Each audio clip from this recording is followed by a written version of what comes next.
Hello, everyone. A warm welcome here to our podcast today. I am so thrilled and excited to have you all here with me. And I'm really looking forward even more to today's topic. So just very quickly, for those of you who are new, welcome. I'm happy to have you here. My name is Evette Rose. I'm going to be one of the two facilitators for today's podcast. And I am best well known for having written this really super heavy, big book, Metaphysical Anatomy, which is of 722 medical ailments. There we go. Emotions that are suppressed behind them. So, and I've done quite a few more other things as well, but that's predominantly mostly what people know me for. And I am even more excited to introduce you to our very special guest here today. His name is Kaur. Kaur, tell us where you're from and what makes you you. Well, hello everyone. I'm really thrilled that you invited me here. And I'm actually from a little country that most people are totally unaware of. It's called Estonia. It's next to Finland. It's a really lovely Nordic country with a winter right now. And what I love about our country is pristine forests, really calm nature. And that's why I live here. Even world itself is a beautiful place. And there are many lovely places like Bali where you live. And what I do is I run actually a mental wellness gym, which is fully digital solution for proactive mental wellness approach. So it's not about mental health issues, but it is about preventing any kind of mental health issues and keeping your mind fit and well. So it's about mental fitness or mental wellness or mind health or well-being in a domain. And it's called Love Wellness that. Orbit. Yeah. It's all about getting people to get them back on track and to keep them on track, right? Because there's so many things out there that it gives you that big boost where you feel like you've been kicked out of the nest, but then that euphoria, it wears off and you almost feel like you take 3 steps back to where you were, if not sometimes feeling more worse, right? So I love what you do also, right? It's not just about shifting, but it's how to maintain that shift. Yeah, and it is also a shame that we don't actually have in school mental wellness lessons or interpersonal education. So we mostly hope to stay somehow well on a mental level, but have no idea how to do it. That's the thing. And talk about that, how to stay well. Because when we look at what's required from us to really truly heal, to really truly maintain change, there are three core elements that I have found, and we talked about this, that comes beautifully together, that helps us to maintain big and great changes. And one of them is that da, da, da, that word responsibility. But I love what you said about it in conversation. Can you share with us here again so everyone else can also hear that insightful approach that you had to it? Because I loved it. Yeah, what responsibility is that most people, when they hear the word, it sounds heavy. Like, well, I have to take a responsibility and it's a burden. But surprise, surprise, it's not. It actually is one of the lightest things in the whole universe. Because when you take responsibility, you can have inner freedom. And I always say that responsibility equals freedom. Without responsibility, you have no freedom. And everybody wants freedom, and freedom always sounds light. So in that sense, responsibility is the lightest thing in the universe. Incredible. Who doesn't want freedom? Who doesn't want freedom from how they feel, from where they're stuck in their life? Even just thought patterns. We all know ants, right? Those automatic negative thoughts. And the thing, what I find most people are put off or fear responsibility, whether they're conscious or subconsciously, right? So is normally, and this was something that I can deeply relate to in my life, that I went through my own healing journey, having to take responsibility for my life, my future, and all of that. And I have to say, there was this rebel in me way back in the days when I just started my journey. And when someone said the word responsibility, I felt like I hit this, like a donkey, like, and I'm like, excuse me? Excuse me, I have to what? And my defenses went up. Because for me, back then, I understand it now, but I understood responsibility as well. Now I have to take responsibility for the mess that this other person created in my life. Now I have to take responsibility for, all of these things. Well, who do I get to blame now? I was so invested on having something outside of me that I could blame that's holding me back because I had such a fear of stepping into my power. Right? People fear responsibility for many different reasons. And that was my fear around responsibility. I didn't understand what responsibility really truly meant. I don't know what does it mean for you? Well, if we take the actual word responsibility, then it becomes very light when you break it apart into two words: response, ability. And if you put it as ability to respond, I then it love that. becomes very easy. And I always loved to have a responsibility in that sense that I always have loved ability to make conscious choices. And if you really look close what is the actual meaning, then ability to respond is about ability to make conscious choices. You That's it. understand what you choose. And in that sense, I've been into Kriya Yoga and I've been also into awareness studies and I've read most of the scientific papers around awareness and mindfulness and so on. And I see that very clearly what makes you free is inner calmness. And in inner calmness, you have always ability to respond. And if we explain one more thing maybe here, or I explain, but I think it's kind of a common understanding that we have is that when you really take responsibility over your actions, then we can simplify it this way, is that you only have two choices in life. Everything in life comes down to only one or the other choice.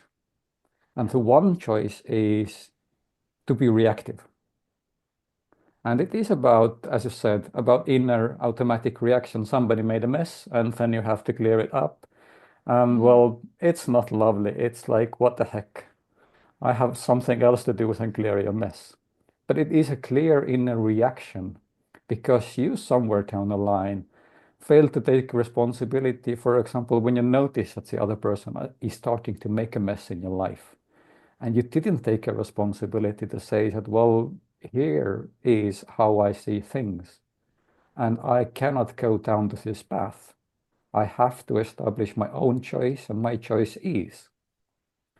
So if you make a conscious choice when other person is trying to make your life into a mess and communicate clearly and calmly what you expect, you can remain in the path that you choose. However, if you start to be reactive and the other person in turn is more reactive, then it is a automatic inner reaction against automatic inner reaction, and the outcome is always a mess. So reactivity leads to mess, and yeah. conscious choices lead to unknown sometimes, but Mm, you know that you have chosen the path to deal with challenges yeah. on this journey that you travel. And in that sense, what I really have seen about responsibility is that if you take responsibility, then you can avoid most of the health problems in your life. I've never had a serious mental health problem or any kind of mental health problems. I know what stress is, I know what anxiousness is, but never had burnout or never experienced burnout in any phases. I've never had depression or anxiety or any kind of a mental health issues at all. So in that sense, my interest about responsibility comes Mm. down to a very simple thing, and it is, if I take responsibility, if I make conscious choices in here, in my own mind, over what I think, what I imagine, what I feel, what kind of emotions do I use in every situation, then I have enough freedom to stay well. But if those reactions that other people seemingly cause, but basically all reactions are caused by stressors, but stressors are external, but your reactions are internal. You cannot really take away stressors, but you can take away your reactions. And in that sense, if you come down to those two choices, taking away reactions and choosing consciously gives you total inner freedom to stay well. And that is what I love about responsibility, because it makes life light and easy. Not in a way that you don't have any challenges. Everyone always has challenges. But it means that you can deal with any challenge with a calm mind and make conscious choices based on what appears on your way. And then you know that, okay, if I make this choice, I have to do and a list of things. But I have chosen to do those things because I prefer to. And totally different thing is that if you're forced to take on a lot of things because somebody in a reactive mode forced you into a reactive mode, and then it's like, well, sorry, I don't want to deal with it. And then it's really hard later down the line to take responsibility. And if we take the heaviness and lightness of responsibilities, and always taking responsibility is light, it gives you freedom. But postponing responsibility and being reactive and then taking responsibility when your life is a mess is what most people experience. And then it's hard, then it's difficult, then it's heavy, then it's not fun anymore. But for me, responsibility is about lightness. It is about the joy of life. It is about making conscious choices in unknown situations. It is about thriving. No, I think, and I love what you said. And I think also a lot leads into it, starting to build conscious awareness as to what is your responsibility and what is not. And really asking those deep and hard questions that if you are in circumstances where you are responsible or feel at least responsible for things that you really shouldn't be responsible for, but yet you can establish that boundary, to start asking harder questions, to start challenging these type of narratives that we start to tell ourselves and feeling convinced that we have to carry a burden that's also not ours. And what I'm seeing in relationship to that blurred line is people get burned out. They get completely burned out because some people are very willing to take responsibility, but that, like I said, they don't know what is theirs and what is not.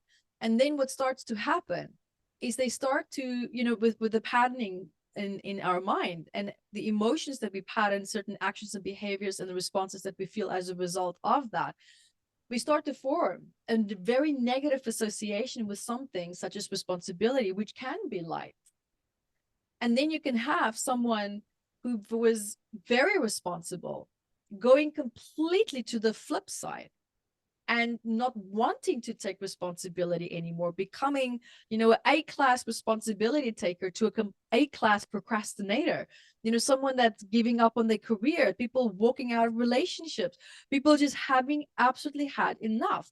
And sometimes it takes a crisis point for them to wake up to that. But when you are in a crisis point, you are now in a new damage control situation that you need to get a grip on. And that's where a lot of people walk away from, but because they don't have just that mental energy left to approach the situation that needs to be taken responsibility for again, because their definition of what responsibility is have become so incredibly unhealthy, toxic, and it's not correct, right? So of course we set up our lives in relationship to what we believe a certain action to be, and how that action can start actually making us feel, can end up becoming to our detriment, even though it's something that's meant to be beautiful. It's like love. Love is meant to be beautiful. But how many people give love, but their definition of what that love is not really true and in alignment with what a healthy definition of love would be, because of their wounds, because of their perspectives, and they end up receiving or giving abusive love, right? And then we get burnt out with that love, and then we block that love. We don't want that love anymore. I want to be alone, right? So, and this is where we cut ourselves off from that freedom, because when we have that sense of responsibility, it burns us out. Now we have a negative association. All that we want is freedom. What do? We start to use that frustration and that exhaustion and that anger, and that becomes our new boundary. Because the reason why people are where they are is because they don't have correct and strong boundaries. From my perspective, what I've seen, right? And this all comes back to having a sense of self, knowing who we are. And when you have that burnout with the responsibility, wanting that freedom is then fought for through the anger, which is a result of the poor boundaries that have now taken its toll. And it's funny because now we're fighting for freedom, but you're in the opposite frequency match of what you're trying to attract, right? It's a Exactly. counterintuitive double-edged sword type of situation. If we don't have something as simple as what you've done, you've clearly defined what responsibility means to you, and you made sure that that definition is healthy. And that's why it's showing in your life that it's healthy. Exactly. And if we look at the topics that you mentioned, burnout, then burnout is actually 100% preventable. But it's only preventable if you take full responsibility over your own inner domain, that you are responding and not reacting. However, we have a lot of social media. Some of it is valuable content, like here, your profile. And using this valuable content in social media, it is what makes our lives easier. However, Yeah. most people just scroll and scroll on this device. And when you keep scrolling and scrolling and scrolling, then you are always after new, stronger reactions. Yeah. You want to have like a more positive reaction, more fun reaction, or then you follow news and you have more depressing and more sad and more devastating reaction towards what you read on your screen. Somebody stole something, somebody blew something up. And if you have this constant positive and negative inner reactivity, then what most people don't realize is that burnout don't happen so much about because of a negative stress. Most of the burnout actually originates from positive stress. And that's a scientific fact. And what it means that if you have too much inner reactivity, even in a positive sense, you still burn out. So what prevents burnout is actually having good self-leadership skills, or what we call those on the Wellness Orbit website, we call those intrapersonal skills. Skills that you use in here, skills that are always with you. And intrapersonal skills are about ability to choose what you think, what you imagine, what kind of emotions do you use or stop using? Because if you don't use your thoughts, imaginations, and emotions, those will use you. And the question is, So true. who is a leader and what is led? And you have to lead your inner domain. And if you lead it well, then you can also have access to creativity, insights, intuition. You can have ability to distinguish what is important, what is not important.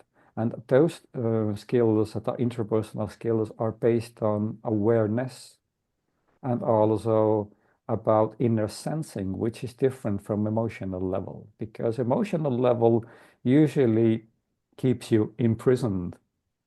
Mm. Yeah, and I explained the problem of inner freedom very simply. That it's a path to relaxation. It's a path to inner calmness. And if you have this inner calmness, it gives you responsibility. And responsibility is to actually notice that, okay, I am reactive at the moment. And then when you notice that you are reactive at the moment, then you can pause and look, what can I do? Because this freedom to choose or to make conscious choices or to have ability to respond appears in silence, in a pause before you do something. And what we miss due to becoming one with emotions, thoughts, and imaginations by going out of our own core to something that we are not, and covering basically ourselves up with thoughts, imaginations, and emotions, it means that we no longer have this pause, because awareness is in between you, it's the core self, and your thoughts. Awareness is between you and your imaginations. Awareness is between you and your emotions. And this awareness allows this conscious choice or ability to respond. But if you lose awareness, if you lose this gap in between your thoughts, imagination, and emotions, then you lose your freedom. And also, for example, what confuses people is that you can use sensing, inner sensing. You can sense that something is wrong. But if you sense that something is wrong and you have a bad feeling, then the bad feeling is not anymore sensing, but it is already an emotion. And because the direction of the sensing and emotion is the same, then people confuse the two. But having inner sensing is silent. You just direct your sensing where you need to. Having awareness is silent. You direct it where you need to understand something. And sensing and awareness, when you are in calm and in your core self, is what gives you freedom to respond. But as long as you don't become one with your thoughts, imaginations, and emotions, then you have this freedom. But if you become what Descartes says, I think, therefore I am, if you become your thoughts, if you become your imaginations, if you become your emotions, then you have a problem. You lack this gap of awareness in between you and thought, imagination, and emotion, which means that by losing the gap, you're losing the freedom. And in that sense, we don't value in today's world at all inner silence. We don't even value outer silence. I have a song that I love, and everyone can seek it up in YouTube. It's a Finnish band called Nightwish, and they have a song called Noise. And this song is really, they have excellent video. And basically this video that they have and this song is about everything that is wrong in today's world. It is about losing contact with the true self. It is about instant gratification. It is about fame on social media. It is about polluting the world. Everything is in this video. But the noise that is in here is the main problem. And what I really love to do on my spare time, and usually I try to do it almost every day as I live close to a forest, is that I try to go to forest in the evening or during the day. Forest bathing, yeah. Exactly. And what is a beautiful thing about forest is that it's totally calm, especially during the dawn or during sunset time. There is a certain pause when everything in nature calms down before switching from day mode to night mode or vice versa. And during those times, usually nature becomes silent. And if you go somewhere in nature and listen out of silence, and if you realize that actually the same silence exists in me, then what we don't realize often is that this silence in here and out there is actually consciousness. And to say maybe one more thing is that people often don't understand consciousness at all. They don't see it as very practical. But My friend wrote a book which is Practical Consciousness. Mm, I recommend to read it because if we start to use consciousness in a different mode as awareness that we can direct, if consciousness becomes instead of passive state of yeah, mindfulness, a state of awareness that we can lead with awareness, then it's a powerful state. It gives you conscious choice where you put your awareness, where you yeah, direct your sensing, where you direct your awareness, and there you have mm, freedom. And that is a freedom I love. And in that sense, to come back to this Nightwish song, having this constant noise on social media, on TV, around us is mm, what takes away from us from our own core. But yeah, it's not only about external noise, but the problem is also internal noise, constant thinking, yeah, constant imagination, constant worry, constant running after next desires that you have, constant need to feel emotions. And when yeah, we look at today's world, and most of advertising is just selling emotions.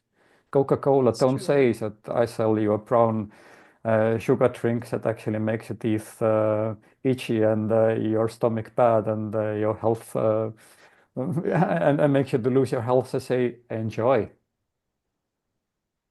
Well, sorry, what the heck? I cannot really drink this drink because it's not good for my body. And when I drink it, I understand it later on. It's not good for me. And yeah, if we don't really have this distance to separate what happens in our physical body, what happens in our emotional level, what happens on our mental level, then it's very hard to be free. But if we mm, take this responsibility to feel, to be aware, to notice, mm, then responsibility becomes giver of lightness, giver of light itself. It becomes something very light, very powerful, very freeing. And of course, if you have already some emotional or physical health problems, and I know I have a good friend who wrote a very good book, a very good book. Basically, everything you need to understand about your problems is in here. You just need to look up the illness, and you have put out excellent questions. And what awareness does is that it allows you to read the question and see that yeah, where have I made unconscious reactive choices right, or have been forced to make those reactive choices that have taken away from my freedom.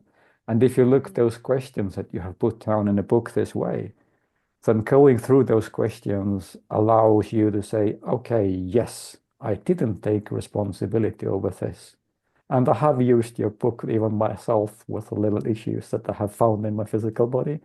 And those mm, questions work marvels. So those are excellent questions. So I really love your book in that sense. But if you understand consciousness, if you understand that you have to take responsibilities and you go through those questions and you say, okay, I'll solve it. And then you have to give a little bit time for your physical body to mm, adjust. And then you become much more well. yeah. And I love what you said about consciousness and that stillness and being within us and that consciousness. I mean, that is what we are, right?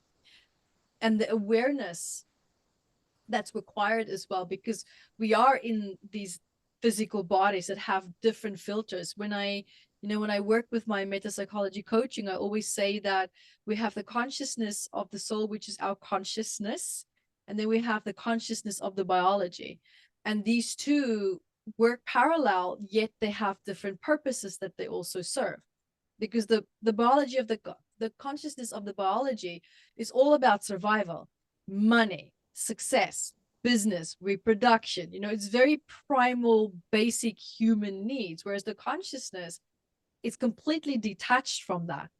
Now, where I see the challenge comes in, with the consciousness needing to come through the consciousness of the biology and connect with one another, is the awareness or the lack of it, or the parts where that awareness is challenged within us, is because of stress. We all know that, the frontal cortex, it's almost like it shrinks when you're in a state of distress, when you have this high cortisol levels and being flooded with that.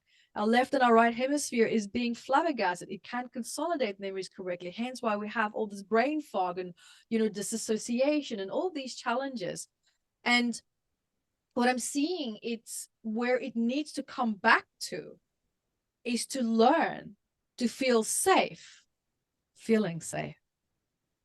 Yes. Because when we feel safe, these biological responses can start to calm down. And that is when our senses can heighten, including also our awareness and our capacity to meet this stillness and learn to feel safe with that stillness, because a lot of people can't meditate because they are scared of that silence. They're scared of the emotions that can come up. They're scared of all this chaotic distractions that they've built around themselves to distract themselves. Well, oh my God, what does my inner world look like if these distractions are not there? What is this landscape really all about? Right? It's now a completely unknown world because we've been taught to distract rather than go within and meet that silence, work with what we have. Emotions, in my opinion, is the GPS of the soul. Your emotions will always tell you how you're doing, what needs to change, where you're going to go in life. They're right there. But now we're shutting down this GPS signal with all these distractions because we don't like how it's making us feel. We don't like the messages that it's bringing forward because this GPS sometimes is stuck in the past and it's telling you that, and we suppress. Right? So it's, and this suppression is exacerbating, it's perpetuating this state of feeling unsafe. So we're going to do more things to distract because we're suppressing these emotions that's coming up. So it's heightening our anxiety. We add more distractions and it's heightening our anxiety even more because the distractions is often, it's like we apply the wrong solution to the problem because we don't have the awareness to understand the problem in the first place. That's why, for me, what we said right back to the beginning, how we define what things mean to us, it's so incredibly important that the basis of it, the foundation of it, is healthy. Because often it's filtered with pain, with anger, with distorted sense of, what we felt it was in the past, therefore it's now like that, right? So yeah, it was very interesting how you brought up that silence because, for me, I hated meditating. Oh, God, I hated it. I hated it. When people start meditating, I'm sitting there in my head, I'm pretending that I'm meditating and I'm thinking of what do I need to do today? Because it's just, I didn't want to meet that silence. I didn't want to go there because there was so much anger there. There was so much pain there, quite a few years ago that I didn't want to touch it.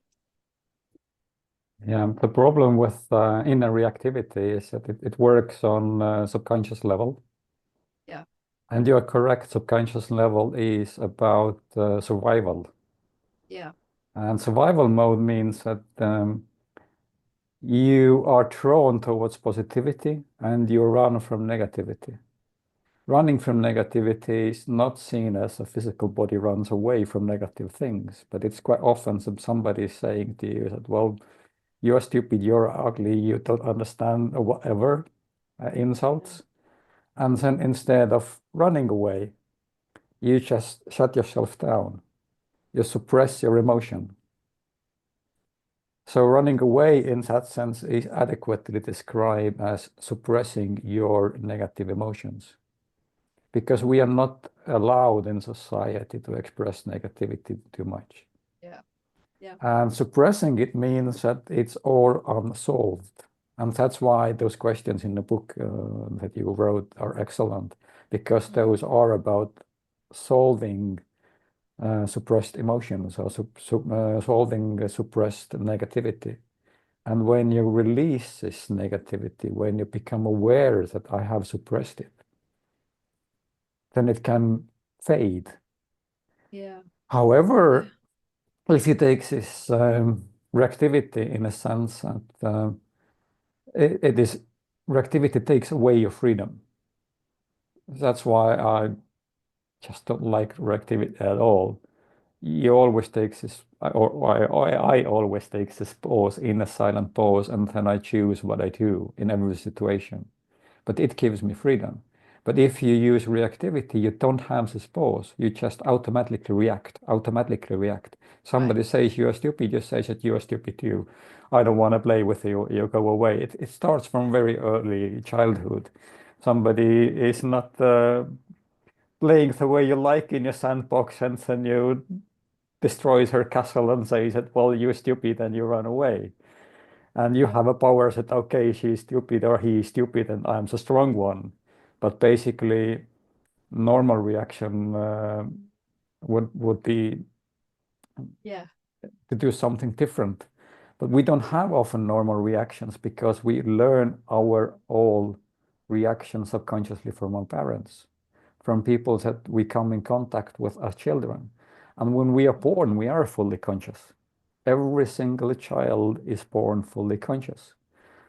No child knows no language. No child has no habits. They might have some tendencies which they are more easy to pick up, but basically they are clean sheets. They are clean paper sheets. Everything is written into their memory. And what they see when they are born is a father who is reactive, a mother who is reactive. And when you see that everything is just reaction, reaction, reaction, reaction, reaction, reaction, you as a child just start copying reaction, reaction, reaction, reaction. And you often don't have this conscious filter anymore. Is it good or bad? You see that everybody is Right. doing around it. And that's when you lose your freedom because you become a copy paste of what you see without really taking a pause to understand what you are copying. Because if you would Yeah. understand what do I copy, then I think as a conscious person, or I would say think is a wrong word, but if you are a conscious person, you become aware that some habits are destructive. Some Yeah. habits take away your freedom. And most Yeah. habits are just reactions. I say that all habits are reactions. In the end, if you go really deep, every single Mm. habit is a reaction because when you have a habit, you lack freedom.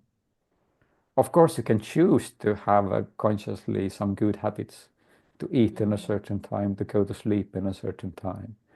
But you can also drop the habit and just make a conscious choice that I will go to bed every night Yeah. at 11 o'clock. I will wake up every morning at 7 o'clock. It can be a conscious Yeah. choice without any habit.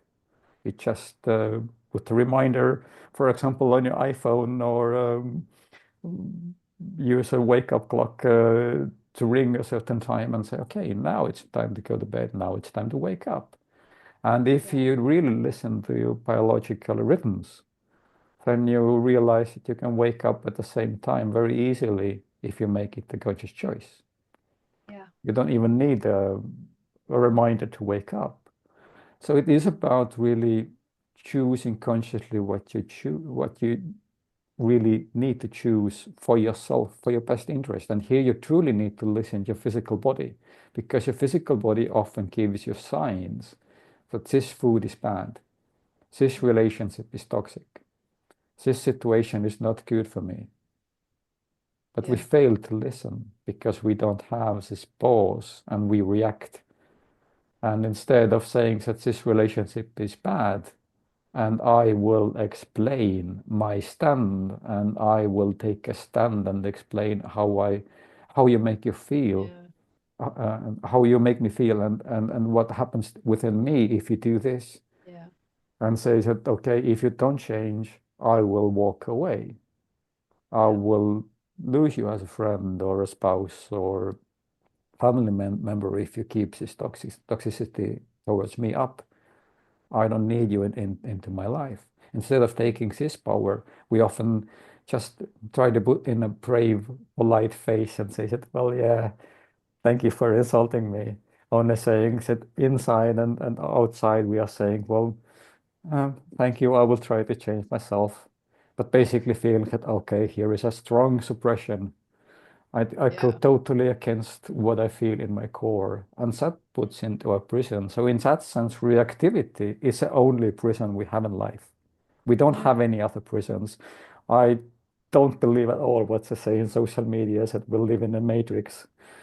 We Yeah. just are reactive, reactive, reactive. And this reactivity itself is a matrix, but the Mm. matrix that we have ourselves subconsciously learned. And if we make a conscious choice and take responsibility to get rid of this matrix, we become free. And the only question I have is that, well, why don't people start making conscious choices right now? Right. Why do you need to postpone it to tomorrow or next day? Make conscious choice now and you become free. Start making conscious choices. And in that sense, on Wellness Orbit website, you find a little sub-page where I wrote about interpersonal skills and awareness. I recommend everybody to go on the website and read it because Yeah. there is awareness, mindfulness, your true self, everything explained in a little bit longer way, but still a very easy way to understand. And if we understand who we are in our course as our core self, our true self, and our true self has no thoughts, our true self has no emotions, our true self has no imaginations, and we're definitely not a biorobot or a physical body. And if we as true self lead our thoughts, imaginations, emotions, and physical body, then all those four are excellent tools. And to kind of sum it up, I can tell a little funny story. That let's say that you love hammer. It's a great tool. You can destroy things with it. You can build things with it. But if you love your hammer so much that you start to go with it to the shower, if you take it to your bed and put it next to your pillow, if you try to use your hammer while you are with someone and making love, if you try to carry it to the food store, if you try to take it to the beach and to the forest and everywhere you go 24/7, then everybody will think that you are crazy. Mm. But we constantly carry different hammers, and those hammers are our thoughts, our imagination, our emotions, and our physical pains as well. So we constantly carry some hammers in here that are invisible and think Oh, that, yeah. that it's fine to carry those. And then we see that our life is heavy. Of course, it's heavy because you're carrying your tool with you 24/7, while the natural state is actually being without a tool and using tools when you need. So normal way of life is that when you need a hammer, you take your hammer from your shelf, you use it, you put it away, end of story. Same thing with the thoughts. If you need to formulate something meaningful, write a book, you use your thoughts. If Yeah. you need to express someone love, you use your emotions. If someone is not listening to you and doing something really stupid, it's okay to use anger shortly to wake him up or her up to stop. But it's not okay to be angry because somebody said something to you and then suppress this anger and then let it destroy your own physical body. Yeah. The freedom is about using tools, and in that sense, your thoughts, your imaginations, emotions, and physical body are excellent tools. Mm. I love it. So this has been a very incredibly nurturing, soulful conversation. I love everything that we shared about it. And there's there's so many takeaways here. I feel like I'm gonna actually have to look back at our interview together again just to look at it from an like an audience perspective rather than as a co-speaker, so to just like really take in more of the things that we discussed.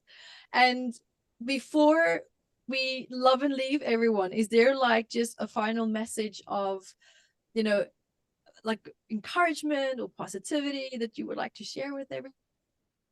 Yeah, we train our physical bodies and we consider it normal.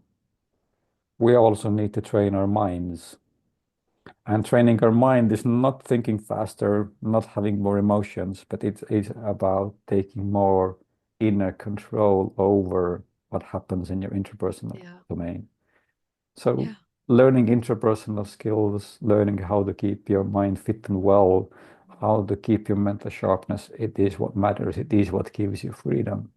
So, well, I gladly say that come and visit wellnessorbit.com. You find a lot of blogs around this topic and free articles. Just browse around and feel free to take a free stress test that exists over there.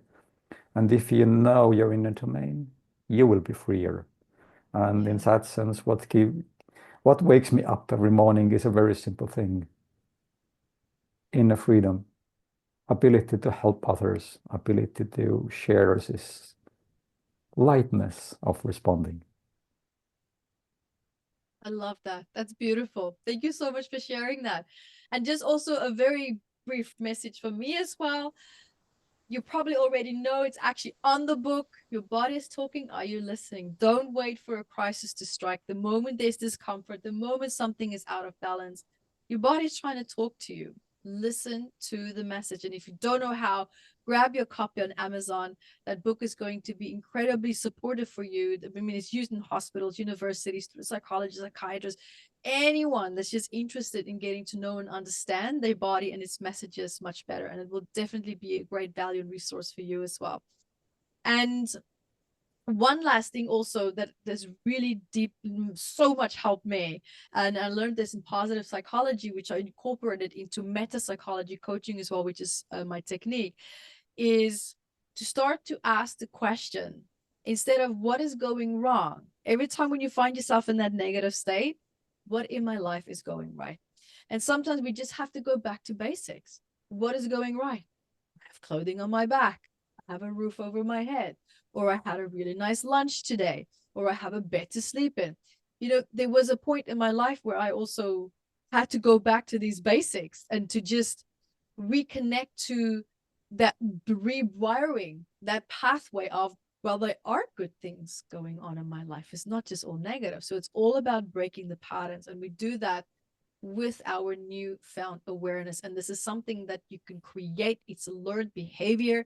It doesn't mean that it has to be, oh, I'm destined to live my life, completely unaware of my problems or how do I deal with it. It's a learned behavior. So we can just continue to increase it.